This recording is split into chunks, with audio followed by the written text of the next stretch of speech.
لا يبلغ مدحته القائلون ولا يعصي نعما ولا الدون ولا يؤدي حقه المجتهدون الذي ليس لصفته حد معدود ولا نعت موجود ولا أجل ممدود الذي فطر الخلائق بقدرته ونشر الرياح برحمته ثم الصلاة والسلام على أشرف الأنبياء والمرسلين أبو القاسم مصطفى اللهم صل على محمد وعلى عترته طيبين الطاهرين المعصومين المظلومين ولعنة الدائم على أعدائهم أجمعين من الآن إلى لقاء يوم الدين.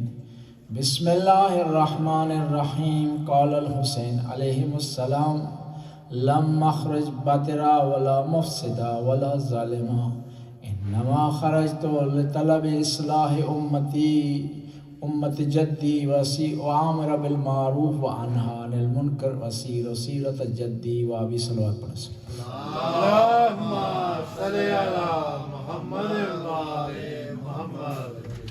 امام حسین علیہ السلام جب مدینہ سے روانہ ہو رہے تھے تو کئی افراد آئے ہیں آپ کو نصیحت کرنے کے لیے، احوال پوچھنے کے لیے اور آپ کا ہدف پوچھنے کے لیے، مقصد پوچھنے کے لیے. تو امام نے بعض افراد کے جواب میں اس طرح ارشاد فرمایا ہے کہ لم اخرج بطرا ولا مفسدہ ولا ظالمہ، میں فتنہ و فساد کے لیے نہیں نکل رہا ہوں، مدینہ نہیں چھوڑ رہا ہوں.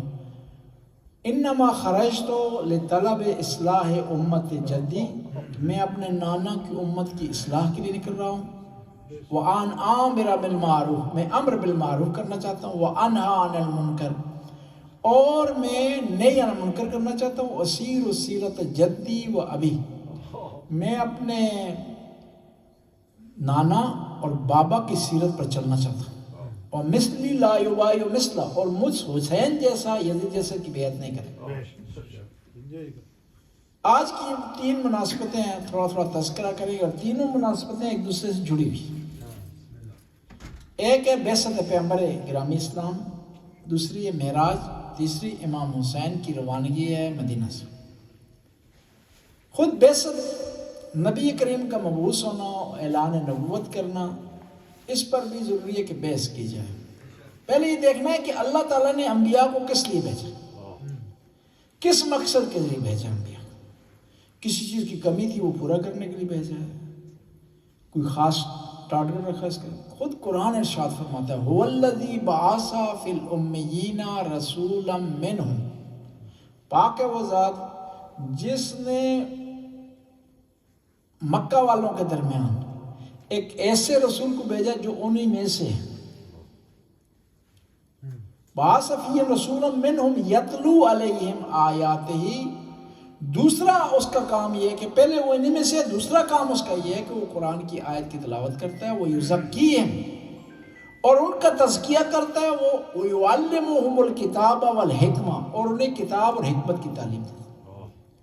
یعنی انبیاء کا مقصد یہ ہے کہ قرآنی تعلیمات، الہی تعلیمات لوگوں تک پہنچائی جائے. جو اللہ نے قانون بھیجا اس کو لوگوں تک پہنچائی جائے. اور وہ قانون فائدہ کیا پہنچا سکتا ہے انسان کو؟ انسان کو تزکیہ کی منزل تک پر لے جا سکتا ہے. اب تزکیہ کیا؟ انسان کے اندر 2 طاقتیں ہیں، ایک حیوانی طاقت ہے، ایک روحانی طاقت ہے. اس کے اندر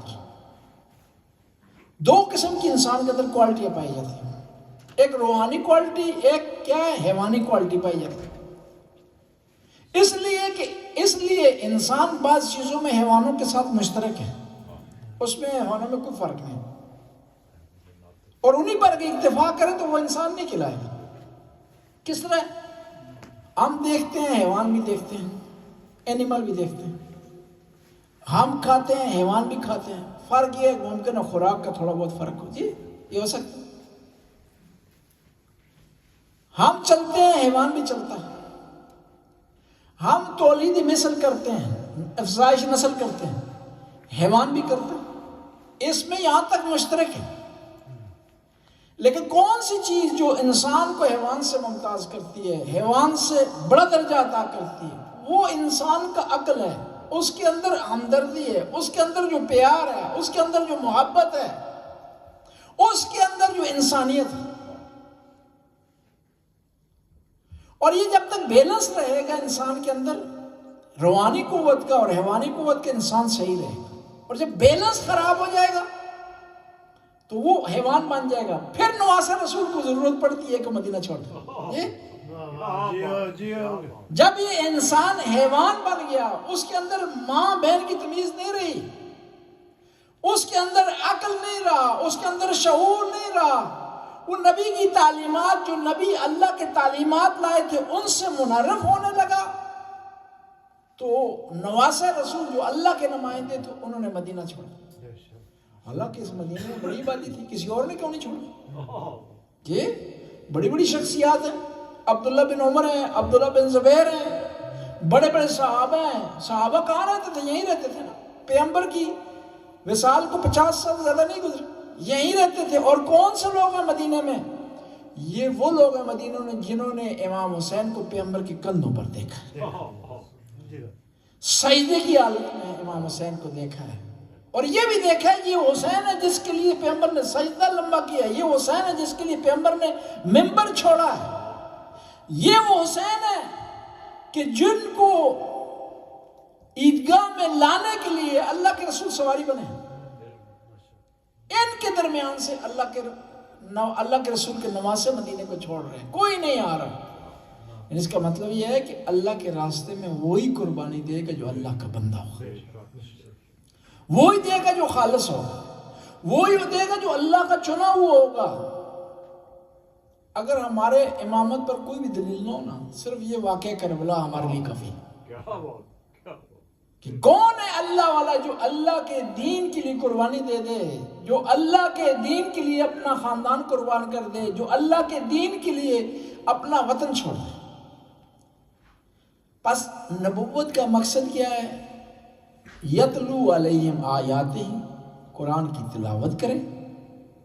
اور پھر تلاوت کافی نہیں ہے، ورنہ لوگ کہہ سکتے تھے کہ ہم جو حفظ کر رہے ہیں قرآن، لمبی لمبی آواز میں پڑھتے ہیں، شبینہ پڑھتے ہیں، ہم بڑے پہنچے ہوئے ہیں۔ قرآن نے کہا کہ قرآن کو پڑھنا، تلاوت کرنا کافی نہیں ہے، وَيُزَكِّيهِمْ، تزکیہ بھی ضروری ہے، انسان کے اندر تزکیہ ہو، ورنہ اگر قرآن پڑھنا کافی ہوتا تو کربلا میں جو لوگ آئے جنہوں نے نواسہ رسول کو شہید کیا، ان میں بڑی تعداد حافظان قرآن کی تھی، لیکن حافظ تھے، محافظ نہیں تھے۔ تلاوت کرتے تھے لیکن سمجھتے نہیں تھے۔ قرآن تو ان کے سینوں میں ظاہری طور پر تھا، لیکن کیا ہے، ناطق قرآن کے مقابلے میں آ گئے۔ یعنی رٹا لگانا کافی نہیں ہے قرآن کو، قرآن کو سمجھنا، اس پر عمل کرنا ضروری ہے۔ یزکیہم، تزکیہ ضروری ہے۔ اللہ کے رسول آئے لوگوں کو تزکیہ کرے، اور کیا بھی اللہ کے رسول نے تزکیہ کیا۔ کس طرح؟ وہ لوگ جو کہ لڑنے، ہر بات پہ لڑا کرتے تھے، بچیوں کو حصہ نہیں دیا کرتے تھے، ان کو زندہ بگور کیا کرتے تھے، زندہ دفن کر دیا کرتے تھے، ان میں شعور آ گیا کہ عورت کی رسپیکٹ کرنی ہے، اس کا احترام کرنا۔ وَيُعَلِّمُهُمُ الْكِتَابَ وَالْحِكْمَةَ، نبی کا کام یہ ہے کہ ان کو کتاب اور حکمت کی تعلیم دے۔ اب حکمت کیا؟ حکمت اس سے معنی طبابت نہیں ہے، حکیم کا معنی ہوتا ہے وائز، حکمت وزڈم، کہتے ہیں نا حکمت عملی، یعنی سمجھداری کا کام، پلان، یعنی یہ نبی ہے جو حکمت کی تعلیم دے گا۔ میں لوگوں سے پوچھتا ہوں، وہ نبی جو حکمت کی تعلیم دینے آیا تو لوگوں نے کس طرح اس سے جھوٹی حدیث گڑھ لی کہ اگر مکھی گلاس میں پڑ جائے، دودھ میں گرے، اس کو مزید ڈبویا جائے۔ یہ ہو نہیں سکتا، ممکن ہے۔ اس کا مطلب یہ ہے کہ یہ بات تھوپی گئی ہے۔ وہ نبی جو حکمت کی تعلیم دینے کے لیے آیا، اس سے کس طرح منسوخ کر لیا گیا کہ جو آدمی مکہ میں بیٹھ کر اکا کا پیاز کھائے گا جنت اس کے لیے واجب ہو جائے گی؟ کس طرح منسوخ کر لیا؟ عقل نہیں مانتا۔ اس لیے سب سے بڑا معیار سمجھنے کے لیے دین کو وہ عقل ہے، اور جب انسان عقل سے خالی ہو جائے نا پھر موجے ہیں۔ اور شیعہ مذہب کی بنیاد عقل پر ہے، کیوں کہ نبی کی تعلیمات کو فالو کر۔ اب عقل کہتا ہے کہ نبی کا جانشین اور وقت کا امام وہ ہونا چاہیے جس کے پاس سب سے زیادہ علم ہو، ٹھیک ہے؟ عقل کہہ رہا ہے، اس پہ ضرورت نہیں ہے کسی کتاب نے آپ کو بتایا کوئی حدیث نے، یہ تو عقل کہہ رہا ہے۔ یہ تو ایک ایسی چیز ہے مذہب سے اس کا تعلق ہی نہیں کہ رحمت اللہ عالمین، سید المرسلین، خاتم الانبیاء، نبیوں کے سردار، جن کی وجہ سے قائدات بنی، ان کی سیٹ پر وہی بیٹھ سکتا ہے جس کے پاس سب سے زیادہ علم ہو، ٹھیک ہے؟ یہ عقل کی بات ہے۔ اس کو آپ ایک گورے کو بتائیں گے وہ سمجھے گا، سب سے زیادہ علم ہو تو تب بیٹھ سکتا ہے۔ اور دوسری طرح سے جب ہم تاریخ کا مطالعہ کرتے ہیں تو پیغمبر کی بہترین حدیث ملتی ہے، انا مدینۃ العلم و علی بابها۔ محمد وآل محمد صلوات اللہم صلی علی محمد وآل محمد، کہ میں علم کا شہر ہوں، علی اس کا دروازہ ہے۔ جب عقل مند نے، عاقل نے کہہ دیا کہ نبی کے جانشین کو سب سے زیادہ علم اس کے پاس ہونا چاہیے، دوسری طرف تاریخ نے ثابت کر دیا، حدیث نے ثابت کر دیا کہ علی سے بڑھ کر کسی کے پاس علم نہیں تھا، تو خود بہت نتیجہ نکلتا ہے، عقل بتاتا ہے ہمیں کہ کیا ہے کہ علی علیہ السلام کو جانشین ہونا چاہیے۔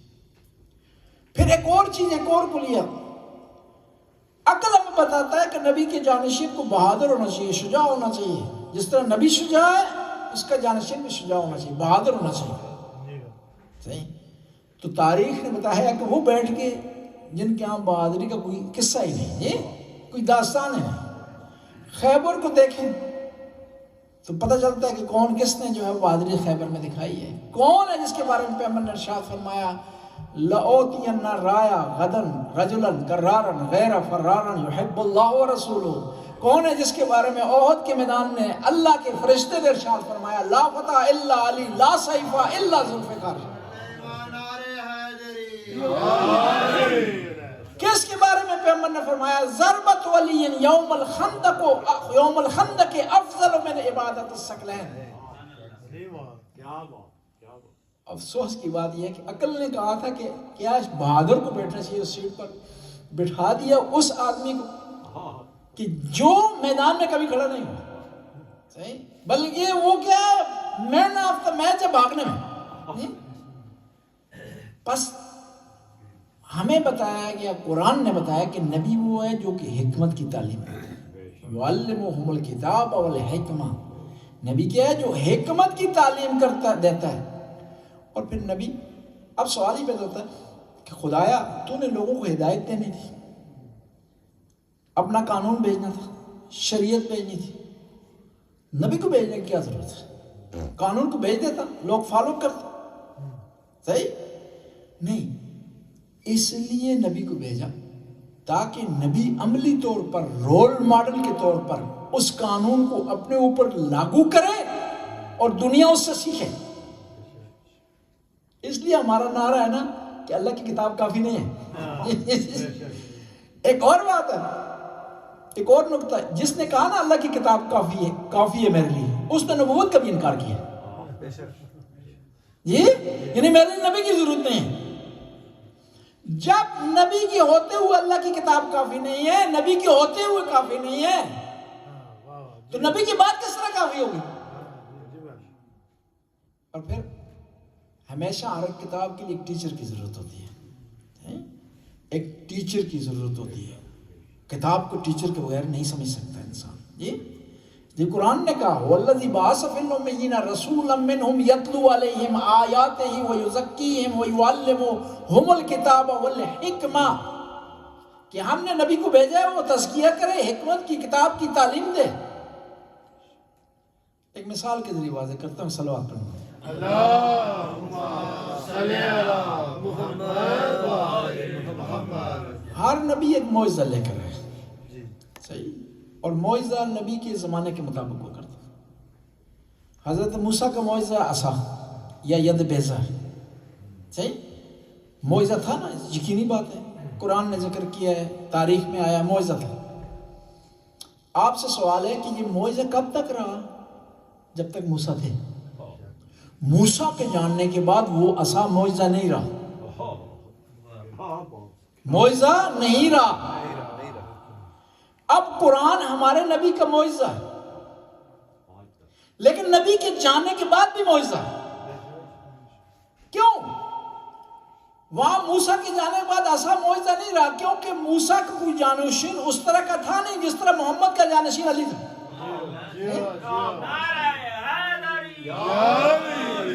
معجزہ اس وقت تک کام کرتا ہے جب تک معجزہ نما ہو. قرآن آج بھی معجزہ ہے کیونکہ وارث قرآن موجود ہے. تو پیغمبر نے اس کا اعلان کس طرح کیا؟ القرآن مع علی و علی مع القرآن. لوگوں، قرآن علی کے ساتھ ہے، قرآن علی کے ساتھ ہے، اور علی قرآن کے ساتھ ہے. اور آج بھی قرآن معجزہ ہے. کیوں؟ امام زمانہ تشریف فرما. برائے تعجیل ظہور امام زمانہ بلند تر صلوات. اللہم صلی علی محمد و آل محمد. کیا ہے؟ قرآن و اہل بیت دو ایسی بھاری چیزیں ہیں، قیمتی چیزیں ہیں. انی تارک فیکم الثقلین کتاب اللہ و عطرت اہل بیت، اور یہ ایک دوسرے کو مکمل کر رہی ہیں، ایک دوسرے کی تعریف کر رہی ہیں. اہل بیت اگر کتاب کی صورت میں ہوتی تو قرآن اگر انسانوں کی صورت میں ہوتا تو اہل بیت. اور قرآن نے ایک چیلنج کیا ہے، کہ اگر تم سمجھتے ہو کہ قرآن خدا کی طرف سے نہیں ہے تو اس کتاب جیسی کتاب لے. ان کنتم فی ریب مما نزلنا علی عبدنا فأتوا بسورۃ من مثلہ. اگر قرآن نہیں لا سکتے نا 10 صورتیں لاؤ. 10 صورتیں کوئی نہیں لا سکتا. کہا 10 اگر نہیں لا سکتے تو قرآن جیسی ایک صورت لے آؤ. کوئی نہیں لا سکتا. تو ہم کہیں گے جس طرح قرآن جیسی کتاب کوئی نہیں لا سکتا، اس طرح اہل بیت جیسے کوئی افراد بھی نہیں آ سکتے. جس طرح قرآن نے کہا کہ قرآن جیسا قرآن لاؤ، کوئی نہیں لا سکا. 10 صورتیں لاؤ، نہیں لا سکے. کہا 1 صورت لاؤ، نہیں لا سکے. اسی طرح 14 معصومین جیسی ہستیاں کوئی نہیں لا سکتا. 14 اگر نہیں لا سکتے تو 12 بھی نہیں لا سکتے. 12 نہیں لا سکتے تو پنجتن پاک جیسی کوئی ہستی نہیں لا سکتے. بلکہ اس سے بڑھ کر کہیں کہ امام حسین جیسی کوئی ہستی نہیں لا سکتے. کہ لوگوں نے نبوت کا دعویٰ کیا، کئی لوگوں نے نبوت کا دعویٰ کیا. مسلمہ کذاب تھا، مشہور و معروف ہے، لیکن حسین ہونے کا دعویٰ کسی نے نہیں کیا. حسین ہونے کا دعویٰ سے کیوں وجہ ہے؟ کیونکہ حسین، لوگوں کو پتہ ہے حسین جیسا بنا نہیں جا سکتا. حسین بننے کے لیے قربانی دینی پڑتی ہے، وطن چھوڑنا پڑتا ہے، بچے قربان کرنے پڑتے ہیں، تو تب انسان حسین بنتا ہے. پیغمبر نے ویسے ہی تو نہیں کہہ دیا حسین منی و انا من الحسین، میں حسین سے اور حسین مجھ سے ہے. قرآن کو ہم کیوں عظمت دیتے ہیں؟ کیونکہ پیغمبر سے ہے. ہم نے خدا کو تو نہیں دیکھا نا جی، جبرائیل کو نہیں دیکھا نا جی. کس نے کہا ہے کہ قرآن خدا کی طرف سے؟ محمد مصطفیٰ نے جی. جس محمد مصطفیٰ نے کہا یہ قرآن خدا کی طرف سے، اسی نے کہا کہ حسین منی وانا من الحسین، میں حسین سے ہوں، حسین مجھ سے ہے. اسی پیغمبر نے کہا ان الحسن والحسین سید شباب اہل الجنہ وابوہما افضل منہما، کہ حسن حسین جنت کے جوانوں کے سردار ہیں. ابوہما افضل منہما، اور ان کے والد گرامی ان دونوں سے افضل. ہمارا ایک عقیدہ ہے نا مسلم کہ 14 معصومین تمام انبیاء سے افضل، تمام. یہ مسلمہ عقیدہ شیعہ. جو آدمی اس سے انکار کرے گا شیعہ مذہب سے آؤٹ ہے جی. شیعہ مذہب سے مسلمات ہے شیعہ مذہب. اس کے لیے کوئی دلیل نہ ہونا، پیغمبر کی یہ دلیل کافی ہے، ان الحسن والحسین سید شباب اہل الجنہ. یہ حسن حسین جنت کے جوانوں کے سردار ہیں. آدم جنت میں جائیں گے یا نہیں جائیں گے؟ جی جائیں گے. کس کی سرداری میں ہوں گے؟ حسن حسین. نو جنت میں جائیں گے، کس کی سرداری میں ہوں گے؟ حسن حسین. موسیٰ اس جلال کے ساتھ کلیم اللہ ہیں، ید بیضا رکھتے ہیں، عصا رکھتے ہیں، اور ان کی دعا پر فرعون غرق ہوا ہے، اور یقین کی اس منزل پر ہیں، کہتے ہیں ان ربی معی، کہ میرا پروردگار میرے ساتھ ہے۔ لیکن جنت میں جائیں گے کس کی سرداری میں ہوں گے؟ حسن حسین کی۔ ابراہیم بہت بڑا مقام رکھتے ہیں، خلیل اللہ ہیں، بت شکن ہیں، بت شکن ہیں، قربانی دی ہے خدا کے راستے میں، بیٹے کو قربان کیا ہے، وطن چھوڑا ہے، خانہ کعبہ کی تعمیر کی ہے، واتخذوا من مقام ابراہیم مصلی، اتنا بڑا اعزاز، لیکن جنت میں جائیں گے حسن حسین کی سرداری میں۔ اب سوال یہ پیدا ہوتا ہے کہ امام علی جنت میں جائیں گے کیا حسن حسین کی سرداری میں؟ نہیں، حدیث کا دوسرا حصہ ملازم ہے، ابوہما افضل منہما، ان کے والد ان سے زیادہ افضل ہیں، حسن و حسین سردار ہیں، جنت میں تقسیم کرنے والے ہیں۔ صحیح؟ یا علی انت قسیم النار والجنہ، یا علی تو جنت اور جہنم کو تقسیم کرنے والا ہے۔ پھر کیا محمد مصطفیٰ جنت میں جائیں گے کیا حسن حسین کی سرداری میں ہوں گے؟ نہیں، وہ علی جو حسن حسین سے افضل فرماتے ہیں انا عبد من عبید محمد، کہ میں محمد کے غلاموں میں سے ادنا سے غلام ہوں۔ ہمارے مولا کی بہادری ہر آدمی جانتا ہے نا، جن و انس اس کا اقرار کرتے ہیں۔ وہ علی جو بہادری کی انتہا پر پتہ کیا فرماتے ہیں؟ کہتے ہیں کہ جب گھمسان کی لڑائی ہوا کرتی تھی نا، سخت لڑائی ہوا کرتی تھی، بڑے بڑے جوان پہلوان وہاں نہیں ٹھہر پاتے تھے، میں علی اپنے مولا و آقا رسول اللہ کے دامن میں پناہ لیا کرتا، رسول اللہ جب مجھے تھاپڑا دیا کرتے تھے نا تو پھر میں میدان میں وارد ہوتا تھا، پھر پلٹتا نہیں تھا فتح کے بغیر۔ یعنی وہ مقام ہے رسول اللہ کا۔ حبیب خدا خاتم الانبیاء بلندتر صلوات، اللہم صلی علی محمد وآلہ آخر رسول اللہ سے بہادری کسی میں نہیں تھی۔ ایک دفعہ جنگ میں تشریف فرما تھے تو جنگ سے تھوڑا فاصلے پر گئے اور آرام شروع کر دیا رسول اللہ نے، اپنے فوجیوں سپاہیوں سے دور ہو گئے ہیں، مولا امیر المومنین سے بھی فاصلے پر ہے۔ ایک دشمن نے موقع جانا اور آ کر تلوار لے کر کھڑا ہو گیا، پیغمبر سوئے ہوئے ہیں، استراحت فرما رہے ہیں، آرام کر رہے ہیں، اور جلال سے دو روب و دبدبے سے کہنے لگے محمد میرے ہاتھ سے آج تجھے کون بچائے گا؟ اللہ کے رسول نے کہا میرا پروردگار، میرا خالق، میرا مالک، میرا کریم پروردگار مجھے بچائے گا۔ جی کہتے ہیں یہ کہنا تھا کہ اس کے ہاتھ سے تلوار گر گئی۔ اب پیغمبر نے تلوار اٹھائی، کہا کہ یہ شخص تجھے کون بچائے گا؟ تھا کافر، تھا دشمن، لیکن محمد شناس تھا۔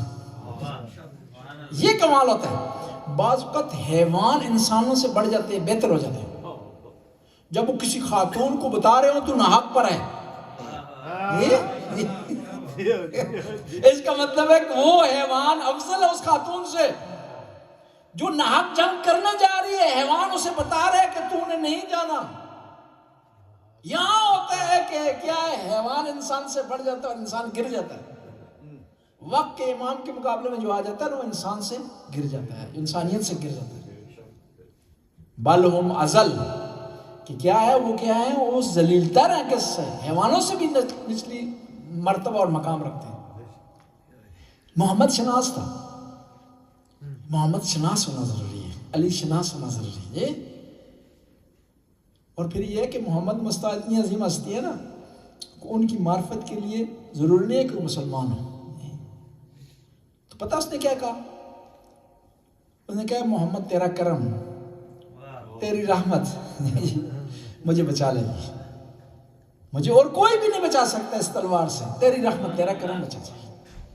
امیر المومنین علیہ السلام بھی یہی صورتحال تھی، میدان جنگ میں تو مد مقابل جو دشمن ہے اس کی تلوار گر گئی، ٹوٹ گئی، تو کہنے لگا کہ علی یہ نا انصافی ہے، تیرے ہاتھ میں تلوار ہو میرے ہاتھ میں نہ ہو سکتا ہے کہ وہ اپنی تلوار مجھے دے؟ کوئی بھی جنگجو نہیں دیتا تلوار، جی صرف وہی دیتا ہے جسے اللہ پر توکل ہو، جسے اللہ پر توکل ہو۔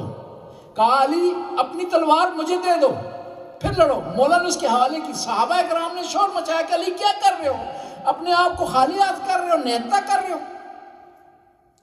کہا کہ یہ علی کی رسم ہے کہ جو مانگتا ہے اسے عطا کرتا ہے، اور علی ایسا سخی ہے اس کے لیے فرق نہیں کرتا کہ جنگ کا میدان ہو یا صلح کی جگہ ہو۔ پس قرآن نے کہا کہ نبی کو ہم نے بھیجا ہے کس کے لیے؟ یعلمہم الکتاب والحکمہ ویزکیہم ویعلمہم الکتاب والحکمہ، ان لوگوں کا تزکیہ کرے اور انہیں حکمت کی تعلیم دے اور کتاب کی تعلیم دے۔ بس اگر ہم تزکیے کی طرف بڑھ رہے ہیں، کمال حاصل کرنے کی کوشش کر رہے ہیں، بہتری کی طرف جا رہے ہیں، تو ہم محمد مصطفیٰ کے پیروکار ہیں۔ اگر کمال ہم حاصل نہیں کر رہے، تزکیہ نہیں کر رہے، تو کیا ہے؟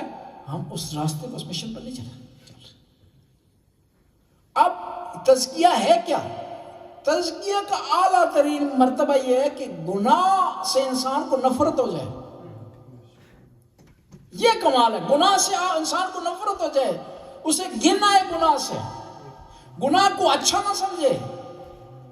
اگر گناہ کو لذت سمجھتا ہے نا، اسے گناہ میں مزہ آتا ہے، تو اس کا مطلب تزکیہ اس نے نہیں ہے۔ جس طرح ہوتا ہے نا، آپ ڈرائیونگ کر رہے ہوتے ہیں، بعض وقت غیر ارادی طور پر اسٹیئرنگ گھما رہے ہوتے ہیں، غیر ارادی طور پر گیئر تبدیل کر رہے ہوتے ہیں، وہ سامنے سین آتا ہے، آپ اپنی جو ہے وہ پوزیشن تبدیل کر لیتے ہیں، ارادہ بھی نہیں ہوتا آپ کا، فون پر بات کر رہے ہیں، ساتھ ڈرائیونگ کر رہے ہیں۔ مومن کو بھی اس طرح ہونا چاہیے کہ وہ اس کے اندر اتنی ایبلٹی، کوالٹی آ جائے کہ غیر ارادی طور پر وہ گناہ سے خود بہت بچ جائے۔ کہیں غیبت ہو رہی ہو تو وہ وہاں گھٹن محسوس کرے، کہیں بد اخلاقی ہو رہی ہو تو وہاں اس کو تنگی محسوس ہو، پریشان ہو جائے، ٹینشن کا شکار ہو جائے۔ وہ منزل ہے، وہ منزل تزکیے کی ہے۔ زبان میں اس کی کیا ہو؟ اچھے الفاظ نکلیں، اس کی عادت بن جائے اچھے الفاظ نکلنا، پیار سے بات کرنا، محبت سے بات کرنا، اس کی عادت بن جائے۔ جس طرح ہوتا ہے نا، بعض لوگوں کو بلوف کی عادت ہو جاتی ہے، بعض لوگوں کو غیبت کرنے کی عادت ہو جاتی ہے، بعض لوگوں کی عادت میں گالی آ جاتی ہے، وہ اس کے برعکس ہے۔ لیکن جو تزکیہ کرتا ہے اس کی زبان میں شائستگی پائی جاتی ہے۔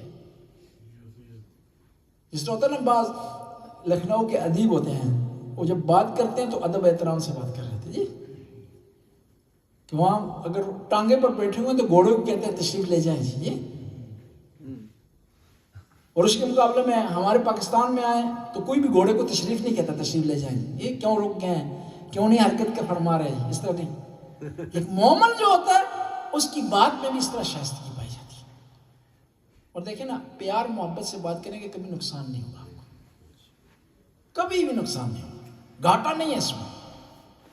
اور آل بیت نے ہمیں سکھایا، آل بیت علیہ السلام کی کلام میں اخلاق جو ہمیں چھپایا جاتا ہے، حتیٰ میدان کربلا میں اتنی سختیوں کے باوجود امام جو ہے وہ اخلاق کے دائرے میں رہ کر اپنے ساتھیوں کو حکم دے رہے ہیں، کمانڈ کر رہے ہیں، انصاف سے کام لے رہے ہیں۔ ورنہ جنگ میں کہتے ہیں نا، سچویشن تبدیل ہو جاتی ہے۔ کہتے ہیں کہ تقریباً 8 محرم کی بات ہے، امام کے ساتھ یہ بریر امام کے پاس آئے، کہا مولا یہ شمر ملعون میرے نشانے پر ہے، آپ اگر اجازت دیں تو میں ابھی تیر مارتا ہوں، اس کو فنار کرتا ہوں، گندگی کو خاتمہ کرتا ہوں، نجاست کو ختم کر دیتا ہوں۔ عام کمانڈر تھا شمر، صحیح، اور بلکہ عمر سعد کو یہی کمانڈ کرتا تھا، اسی کو یہی آرڈر دیتا تھا، اور اسی کی ڈر کی وجہ سے عمر سعد جو ہے کوشش کرتا تھا زیادہ سے زیادہ ظلم کرے، کہ شمر جو ہے وہ مین آدمی تھا، اسٹیبلشمنٹ کا اس زمانے کا آدمی تھا تقریباً۔ تو امام نے پتہ کیا کہا؟ کہا نہیں، حسین جنگ کا آغاز نہیں کرے گا، زیادتی کا آغاز نہیں کرے گا، پہلے تو قربان جاؤں بریر پر۔ دیکھیں نا، اجازت لیتے ہیں امام سے، ہم ہوتے تو پہلے اس کا خاتمہ کرتے شمر کا، پھر آتے مولا میں کر چھڑے جی، لیکن نہیں، بریر نہیں، امام کے ساتھ ہی اس طرح نہیں، اور کرتا بھی تو کوئی غیر قانونی کام نہیں کر رہا ہے، پتہ ہے اس آدمی نے چڑھائی کرنی ہے، پتہ ہے یہ آدمی ظالم ہے، اور دشمن کو اس کے ارادے سے پہلے آپ اگر سمجھ جائیں کہ وہ دشمن آپ پر حملہ کر، اس کو آپ اٹیک کر سکتے ہیں اس پر۔ لیکن امام حسین شریعت سے بڑھ کر اخلاقی اقدار ہمیں سکھا رہے ہیں، اور ان کے ساتھی بھی ہمیں سکھا رہے ہیں کہ ہم نے امام کے حکم کے بغیر کوئی کام نہیں کرنا، اپنی طرف سے کوئی کام نہیں کرنا ہے، امام کو ہم نے فالو کرنا ہے۔ شریعت میں امام کے حکم کے ہم تابع ہیں۔ اپنے جذبات، جو ایک مومن ہے، حسینی ہے، عزادار ہے، اس کی اپنے جذبات اس پر حاوی نہیں ہونے چاہیے، امام کا قول اس پر حاوی ہونا چاہیے، امام کی حدیث اس پر حاوی ہونا چاہیے۔ پھر آج کی دوسری مناسبت وہ معراج کا واقعہ ہے۔ اب ایک سوال یہ پیدا ہوتا ہے کہ یہ جو معراج ہے یہ کیوں وقوع پذیر ہوئی اللہ کے رسول؟ اس میں کیا لاجک پائی جاتی تھی؟ معراج کو سمجھنا آسان نہیں ہے۔ معراج جتنی بیان ہوئی ہے نا، اسی کو فالو کریں، اسی کو بیان کریں، اسی کے تابع رہیں۔ کیوں کہ ہماری عقل سے ماورا چیز ہے کہ اللہ کے رسول کہاں گئے، ہمیں علم میں نہیں ہے کہ اور کون کون سے جہاں۔ ہمیں اگر سمجھایا گیا نا تو اشارے سے، کنائے سے، ورنہ یہ جو عوالم ہے، مثلا معراج ہے، عرش ہے، جنت ہے، دوزخ ہے، اس کی 100% حقیقت ہم نہیں سمجھ سکتے۔ اس کو اللہ یا اس کے خاص افراد سمجھتے ہیں، اور اس میں یہ نہیں ہے کہ سمجھانے والا نہیں سمجھا سکتا، ہم میں طاقت نہیں ہے سمجھنے کی۔ میں آپ کو آسان سی مثال دوں، بعض وقت سمجھانے کے لیے ہوتا ہے معاملہ، یہ کہا جاتا ہے نا فرشتوں کے پر ہیں، پر نہیں ہے فرشتوں کی، یہ سمجھانے کے لیے۔ بعض پتہ کہ تصور لاتے ہیں فرشتے جی خوبصورت ہیں، ایک تصور ہے، وہ اشکال نہیں رکھتے، چہرے نہیں رکھتے ہماری طرح کہ ہم جو ہے ان کی توصیف کر سکیں یا اس کے چہرے کے خط و خال بیان کر سکیں۔ وہ اپنا ہوتا ہے کہ پاکستان میں آپ نے دیکھا جبرائیل کی تصویر بنائی ہوئی ہے، پر لگے ہوئے ہیں، خوبصورت خاتون کی جیسی شکل بنی ہوئی ہے جی، وہ اتر رہا ہے، یہ خیال ہے، اس طرح نہیں، کیونکہ ہماری طرح جسم نہیں ہے فرشتوں کا۔ وہ شاعر ہی ایسا کر سکتا ہے جی کس شعر کی آمد ہے کہ رن ایک طرف کام رہا ہے، چرخے کون کام رہا ہے، وہ جبرائیل ہی کیا ڈر کر پاؤں کو پروں کو سمیٹ کر بھاگ گئے، کس طرح کوئی شاعر ہے جی؟ وہ ساری شعر ہے، وہ ایسا نہیں ہے، وہ جبرائیل نہیں ہے جو سمیٹ کر پروں کو بھاگ جائے جی، وہ جبرائیل نہ ہوا جی، وہ شاعر کا تخیل ہے شاعر کا۔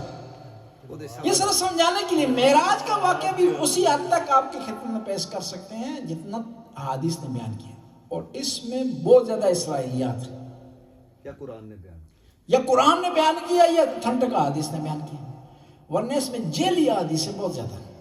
مثلا اہل سنت کے ہاں اس کو نمازوں کو اس سے جوڑا جاتا ہے، وہ صحیح نہیں ہے، وہ عقل کے خلاف ہے، وہ ہمارے نبی کے مقام کے خلاف ہے، نبی کے مرتبے کے خلاف ہے، کہ وہاں بیان کیا جاتا ہے کہ گئے اللہ کے رسول تو خدا نے کہا کہ 50 نمازیں ہیں پڑھنے ہیں، ابھی کتنی پڑھ رہے ہیں آپ سے؟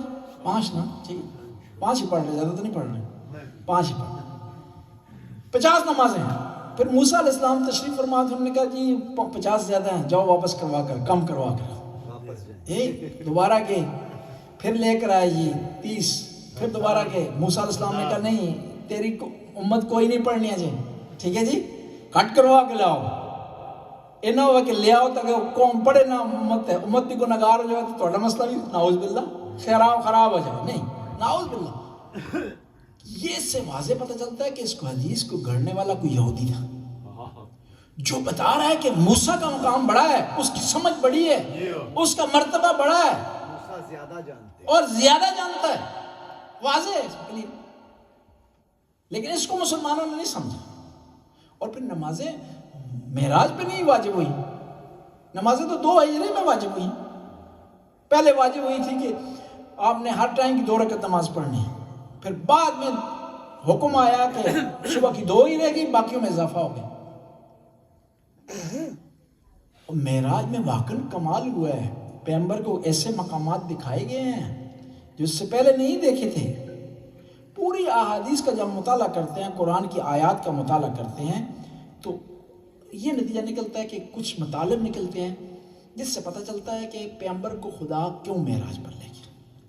سب سے پہلے یہ ہے کہ خدا بتانا چاہتا تھا کہ یہ پیغمبر جو چیزیں بتا رہا ہے نا اپنی طرف سے نہیں بتا رہا، ایک ایسے عالم سے، ایک ایسے جہان سے بتا رہا ہے کہ جو اس دنیا کی طرح نہیں ہے، وہ عالم اور ہے، یہ اور ہے، وہاں حرکت مومنٹ اور طرح کی ہے، یہاں اور طرح کی ہے، وہاں کے اجرام شمسی اور طرح کے ہیں، فلکیات یہاں کے اور طرح کے ہیں، یہ بتانا چاہتا تھا۔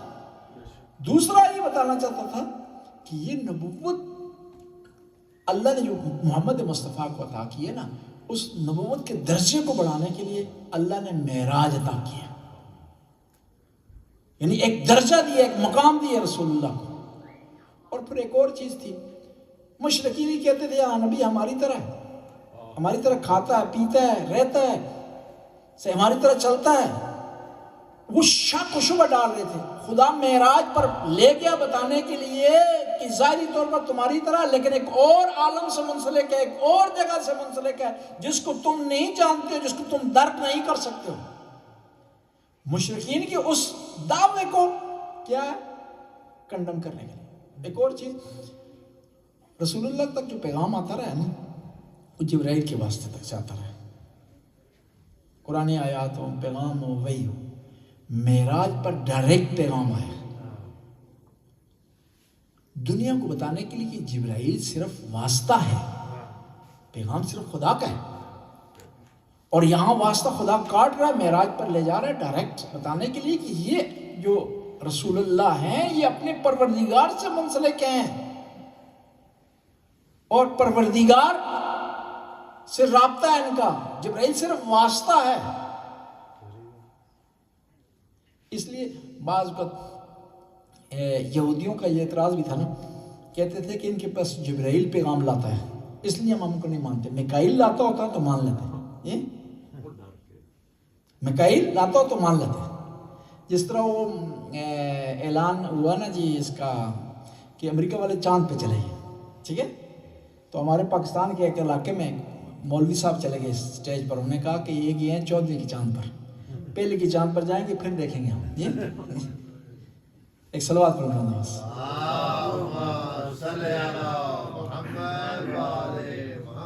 اور ایک اور چیز، اللہ کو رسول اللہ کو معراج پر لے گیا تاکہ رسول اللہ آ کر اس دنیا کو خبر دیں کہ ایک اور عالم بھی ہے جو اس سے علاوہ ہے، بڑھ کر ہے۔ ایک اور چیز تھی کہ معراج پر لے گئے، جو چیز معراج پر اویلیبل تھی دنیا میں نہیں تھی، وہ انبیاء کا ہونا، انبیاء کا ہونا اور ان سے اقرار لینا، ان سے گواہی لینا کہ آپ لوگوں کو نبوت کس بنیاد پر ملی ہے۔ وہ اسی صورت میں ہو سکتا کہ انبیاء ایک جگہ اکٹھے ہوں، جسمانی ان کا وجود ہو، وہاں اللہ کے نبی تشریف فرماؤ اور ان سے پوچھے کہ آپ کو نبوت کس بنیاد پر ملی ہے، تو وہاں تمام انبیاء نے اقرار کیا کہ ہم نے جب تک علی علیہ السلام کی ولایت کا اقرار نہیں کیا ہم نبوت نہیں ملی۔ اور پھر اللہ کے رسول نے وہاں امامت کروائی۔ پھر معراج میں ایک اور چیز بتائی گئی کہ اللہ کے رسول کس سے زیادہ محبت کرتے ہیں، کون سی آواز پسند ہے اللہ کے رسول کا۔ یہ چیزیں اس دنیا میں اس کا ثابت ہونا مشکل تھا کہ اللہ کے رسول کہتے رہتے نا کہ میں علی کی آواز سے پیار کرتا ہوں، جب تک اللہ یہ ثابت نہ کرتا لوگوں نے ماننا نہیں تھا۔ جب تک اللہ امام علی علیہ السلام کے لہجے کا انتخاب نہ کرتا پیغمبر سے، اپنے حبیب سے کلام کرنے کے لیے، یہ چیز ثابت نہ ہوتی۔ بس معراج پر جو اللہ اپنے رسول کو، اپنے حبیب کو لے گیا تو اس لے جانے کے مقاصد تھے۔ بے شک بے شک۔ اب آتے ہیں اپنی اصلی بحث کی طرف کہ امام حسین نے مدینہ چھوڑا۔ امام فرماتے ہیں کہ میں نے مدینہ ویسے ہی نہیں چھوڑا، اور ویسے کوئی چھوڑ بھی نہیں سکتا، وطن چھوڑنا آسان کام نہیں ہوتا، مشکل کام ہوتا ہے جی۔ اور پھر جب زبردستی چھڑایا جا رہا ہو، پھر وطن بھی کوئی معمولی وطن نہ ہو جس میں یادیں ہوں جی، جس میں پیغمبر کے کندھے کی سواری پائی جاتی ہو، جس میں مسجد نبوی ہو، جس میں یادیں پائی جاتی ہوں، نانا کی قبر ہو جی۔ ہم جب مدینے جاتے ہیں نا تو مشکل سے جی نہیں چاہتا کہ ہم مدینے کو چھوڑ دیں جی، بڑے مشکل ہوتا ہے کہ مدینے کو چھوڑیں۔ تو حسین کس طرح آسان ہوگا حسین کے لیے؟ بڑا مشکل۔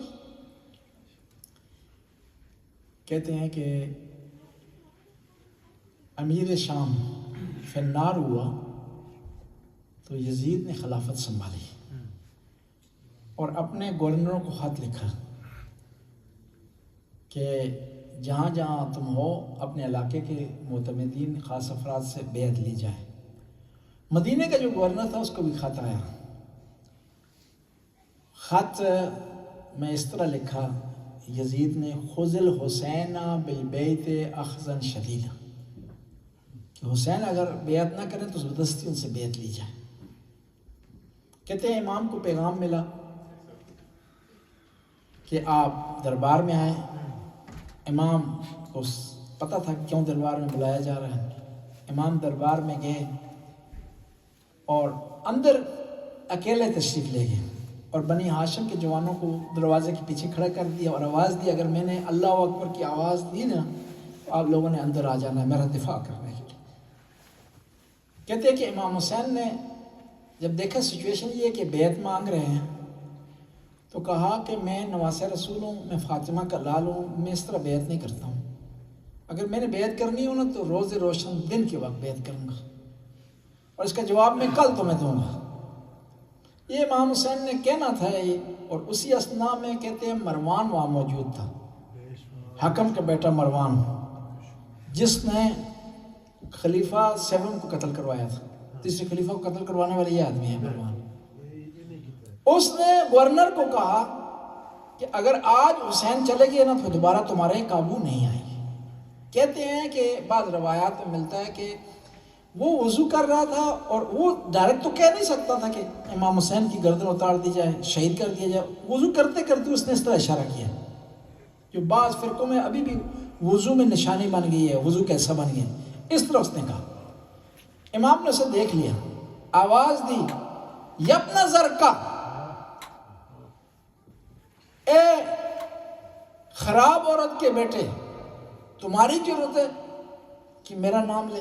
یہ کہنا تھا، بنی ہاشم کے جوان داخل ہو گئے اندر، داخل ہونا تھا تو یہ جرت نہیں کر سکے، امام باہر آ گئے۔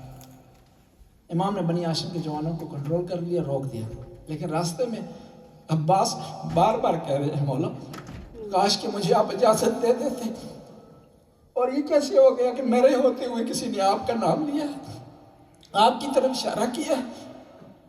بھائیا زینب بہن کو میں کیا جواب دوں گا کہ میرے ہوتے ہوئے ایک ملعون نے آپ کی طرف اشارہ کیا اور میں بھی زندہ واپس آ گیا ہوں وہاں سے۔ امام نے کہا نہیں بھائیا، تو نے اپنے آپ کو کربلا کے لیے تیار رکھنا ہے، یہ وقت نہیں ہے لڑنے کا، جنگ کرنے کا وقت نہیں ہے۔ کہتے ہیں کہ امام آگے حکم دیا اپنے خانوادے کو کہ آپ لوگ تیاری پکڑیں، ہم نے صبح مدینہ چھوڑ دینا ہے۔ کہتے ہیں ساری رات بیویاں روتی رہیں، اس لیے امام زمانہ زیارت نائی میں ارشاد فرماتے ہیں میرا سلام ان بیویوں پر، ان مخدرات پر جن کو زبردستی مدینے سے نکالا گیا۔ کہتے ہیں کہ امام حسین نے تیاری کی، صبح ہوتے ہوئے حکم دیا کہ تیاری کی جائے اور قافلے کو تیار کیا جائے۔ کہتے ہیں قافلہ تیار ہو رہا تھا، غازی عباس اور علی اکبر مدینے کی گلیوں میں آوازیں دے رہے تھے، مدینہ والوں گھر سے باہر نہیں نکلنا، آج نبی کی نواسیاں سوار ہونے جا رہی ہیں، کہیں ایسا نہ ان کے پردوں پر تمہاری نگاہیں پڑے۔ اور خود امام حسین کہتے ہیں کہ اپنے نانا کی قبر پر گئے اور قبر پر لیٹ کے کہا خذنی علیہ یا جدہ، نانا اپنے حسین کو قبر میں بلا لے، نانا میں آپ کا مدینہ چھوڑ رہا ہوں، نانا جب مجھے کوئی تکلیف آتی تھی، کوئی مشکل ہوتی تھی، آپ کی قبر کی زیارت کرتا تھا، لیکن آپ کے بعد آپ کی قبر کی زیارت نہیں کر سکتا، نانا میرے ساتھ رہنا، میری مدد کرنا، مجھے آسرا دینا، نانا میرے لیے مشکل ہے مدینے کو چھوڑنا، نانا میری مدد کرے تاکہ میں آسانی سے مدینے سے چلا جا سکوں۔ کہتے ہیں نانا کی قبر سے جب زیارت کر لی نہ آئے ماں کی قبر کی طرف، جب نانا کی قبر کی طرف جا رہے تھے تو آہستہ آہستہ چل رہے تھے، ماں کی قبر کی طرف آئے نا دوڑتے ہوئے آئے، جس طرح ستایا ہوا بچہ اپنی ماں کی گود میں پناہ لیتا ہے۔ اور میری ماں فاطمہ الزہرا، میرے جانے کے بعد آپ کی قبر اکیلی ہو جائے گی، ماں جب بھی مشکل پیش آتی تھی آپ کی قبر کی زیارت کرتا تھا. ماں آپ نے مجھے اکیلے نہیں چھوڑنا, میں یہاں سے مکہ جا رہا ہوں, آپ نے میرا ساتھ دینا ہے. اور ماں جب بھی مجھے مدد کی ضرورت پڑے گی نا تو میں پکاروں گا, آپ میری مدد کے لیے آ جائیں گی. کہتے ہیں جہاں بھی امام کو مدد کی ضرورت پڑتی تو ماں کو پکارتے, ماں مدد کے لیے آ جاتی. جب آخری دفعہ کہا نا حل من ناصر ینصرنا حل من ذاب یذب عن امر رسول اللہ, اور اپنے دائیں بائیں دیکھا, ایک نحیف سی آواز آئی, او میرا پیارا بیٹا حسین تو دکھیا ہو گیا, تیرا علی اکبر مارا گیا ہے, تیرا عباس مارا گیا ہے, لیکن تیری ماں تیرے ساتھ موجود ہے, گھبرانا نہیں. کہتے ہیں اب قافلہ تیار ہو گیا, قافلہ روانہ ہونے والا ہے. اب جب آخر میں سوار ہونے کے لیے بی بی زینب آئی ہے نا, کہتے ہیں علی اکبر نے کندھا رکھا ہے, غازی نے ہاتھ اپنے آگے بڑھائے, بی بی کو سوار کیا ہے معمل پر, اور بی بی یہ منظر اپنے ذہن میں رکھی ہوئی تھی. 11 محرم کو جب سوار ہونا چاہتی تھی نا, ایک دفعہ مدینہ یاد آیا, مدینے میں کس طرح سوار ہوئی تھی. آواز دیو میرا غازی کہاں ہے, مجھے تیرے کندھے کی ضرورت ہے, اور میرا علی اکبر کہاں ہے, آئے مجھے گھوڑے پر سوار کرے, مجھے معمل سواری پر سوار کرے. کہتے ہیں قافلہ رکا ہوا ہے. اسی اثناء میں کیا دیکھتے ہیں کہ بی بی فاطمہ صغرا آ گئی. کہا بابا آپ جا رہے ہیں, کیا مجھ سے نہیں ملنا چاہتے, میرے ساتھ خدا حافظی نہیں کرنا چاہتے؟ کہا بیٹی تجھے تیرے خدا کے حوالے کرتا ہوں, اور بیٹی میری طرف سے میری ماں کی قبر پر جانا اور کہنا یہ حسین کی طرف سے زیارت ہے, نانا کی قبر پر جانا اور کہنا یہ غریب حسین کی طرف سے زیارت ہے. کہا بابا میری ایک خواہش ہے, میری ایک تمنا ہے, میں چاہتی ہوں آخری وقت میں اپنے بھائی علی اصغر سے ملوں, مجھے کیا ملنے دیں گے؟ کہاں بیٹی تو مل سکتی ہے. کہتے ہیں فاطمہ صغرا نے علی اصغر کو سینے سے لگایا, کافی دیر ہو گئی. کہا صغرا بیٹا مسافر کا راستہ نہ روکو, ہمیں دیر ہو رہی ہے, ہم نے جانا ہے. علی اصغر کو اس کی ماں کی طرف پلٹا دو. کہا بابا ایک شرط کے ساتھ علی اصغر کو پلٹاؤں گی کہ علی اصغر خود اگر جانا چاہے تو جا سکتا ہے. کہتے ہیں رباب کئی دفعہ آئی, علی اصغر نہیں گئے, علی اصغر جدا نہیں ہو رہے اپنی بہن کی گود سے. کہا بابا میں کیا کروں, علی اصغر خود نہیں جانا چاہتے. جب امام نے دیکھا علی اصغر نہیں آ رہے نا, آگے بڑھے, علی اصغر کے کان میں کچھ کہا, یہ کہنا تھا. علی اصغر لپک کر اپنی ماں کی طرف آ گئے. شاید یہ کہا ہوگا علی اصغر بیٹا تیری شہادت کے بغیر, تیری شہادت کے بغیر میری قربانی مکمل نہیں ہو سکتی. علی اصغر بیٹا تو اگر نہیں ہوگا نا تو میدان کربلا میں کون ہوگا جو گواہی دے گا کہ میرا بابا سچا ہے. اللہ لعنت اللہ قوم الظالمین سیعلم الذین یمنقلبون ینقلبون. خدا اس کلیل سی حاضر کو قبول منظور. خدایا تجھے علی اصغر کی کم سنی کا واسطہ, فاطمہ صغرا کی تنہائی کا واسطہ, تجھے امام حسین علیہ السلام کے سفر کا واسطہ, خدایا حاضرین کی توفیقات پہ اضافہ فرما, جو حاجت رکھتے ہیں ان کی حاجت روائی فرما, جو بیمار انہیں شفائے کاملہ وائلہ عطا فرما, جو تنگ دستوں کی تنگ دستی کو برطرف فرما, زمانے کے امام کے ظہور میں تعجیل فرما, ہمیں امام کے انصار میں سے قرار دے. ربنا آتنا فی الدنیا حسنہ وفی الآخرۃ حسنہ وقنا عذاب النار. ماتم حسین یا حسین یا حسین